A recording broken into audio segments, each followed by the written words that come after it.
Telangana cabinet కీలక నిర్ణయాలు తీసుకుంది. ఈ కేబినెట్ నిర్ణయాలు మంత్రి పొంగులేటి శ్రీనివాసరెడ్డి వివరించారు. శ్రీశైలం ఎలివేటెడ్ కారిడార్ నిర్మాణానికి సంబంధించి మొత్తం వ్యయంలో 3వ వంతు రాష్ట్ర ప్రభుత్వం భరించేందుకు కేబినెట్ ఆమోదం తెలిపింది.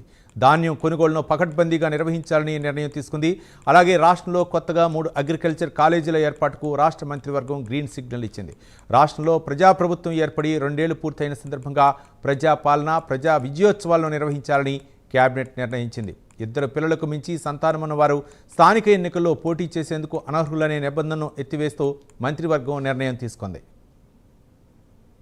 ప్రతి పంటని ఈ రాష్ట్ర ప్రభుత్వం కొనుగోలు చేసే దాంట్లో ఎన్ని ఆర్థిక ఇబ్బందులు వచ్చినా వాటన్నిటినీ ఎదుర్కొంటూ రైతుని రాజు చేయాలి అనే తపన ఆ విషయంలో ఈరోజు వరి పంట అద్భుతంగా దిగుబడి రాబోతుంది.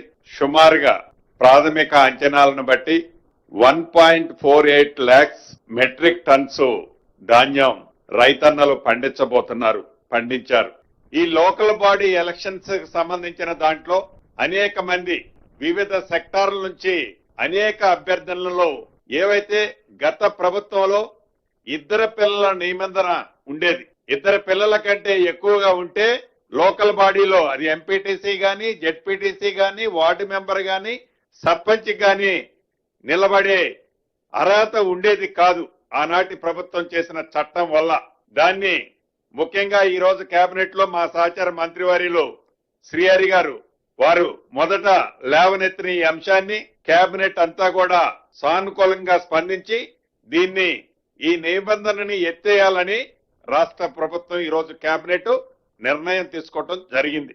మున్ననూరు శ్రీశైలం ఎలివేటెడ్ కారిడార్ అంటే శ్రీశైలం వెళ్లేటప్పుడు ఆ కోర్ అర్బన్ ఫారెస్ట్ ఏదైతే ఉందో రిజర్వ్డ్ ఫారెస్ట్ దాంట్లో సుమారు 7,500 కోట్ల రూపాయలతో రాష్ట్ర కేంద్ర ప్రభుత్వాల భాగస్వామ్యంతో సుమారు 75 కిలోమీటర్ల పొడవుతో ఈ హై లెవెల్ కారిడార్ ని